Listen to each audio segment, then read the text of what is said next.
જૂનાગઢ જિલ્લાના ગોંડલના ધારાસભ્યના પુત્ર દ્વારા અનુસૂચિત જાતિના યુવાનનું અપહરણ કરી માર મારવાની ઘટનાના વિરોધમાં સુરતમાં આવેદનપત્ર આપી રજૂઆત કરાઈ હતી।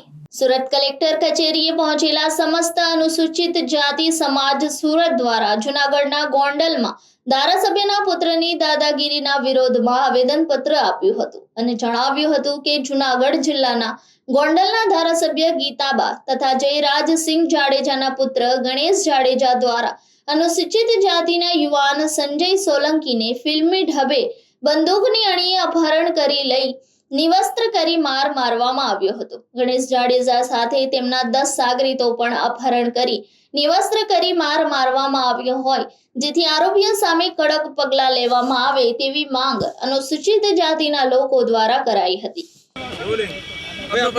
जी, मारू नाम भनुभाई चौहान, समता सैनिक दल राष्ट्रीय उपाध्यक्ष।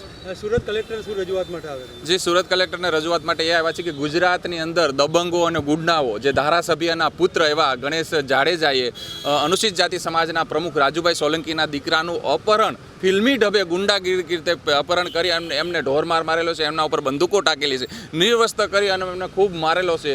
તો એના સંદર્ભમાં હાલ અમે કલેક્ટર સાહેબને આવેદન આપવા આવેલા છીએ કે આજે 6 દિવસ થઈ ગયા, FRI દર્જ થઈ ચૂકી છે, એટ્રોસિટી એક્ટનો મુજબ ગુનો દાખલ થઈ ગયો છે, 307 થઈ છે, અપહરણનો ગુનો નોંધાણો છે, પણ પોલીસની ઢીલી નીતિઓ એવી કે આજે 6 દિવસથી પણ એમની ધરપકડ નહીં થઈ। ધરપકડ હમણાં થઈ રાત્રે, મોડી રાત્રે? જી, મોડી રાત્રે થઈ। હવે કઈ રીતે તમે કામ માંગણી કરો છો? જી, ધરપકડ થઈ પણ આટલી બધી મોડી એટલા માટે કે એ ધારાસભ્યનો પુત્ર છે અને વર્તમાન સમયની અંદર જે શાસક પક્ષ છે એમની સાથે જોડાયેલા નેતાનો પુત્ર હોવાના હિસાબે એમની ધરપકડ ખૂબ મોડી થઈ।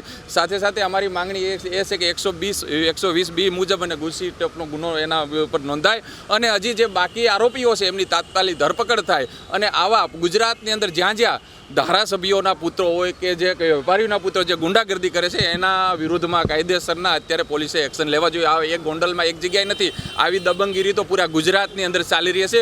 ઝીણી નજરથી તપાસ કરો તો દરેક જગ્યાએ આવી નીતિઓ થઈ રહી છે।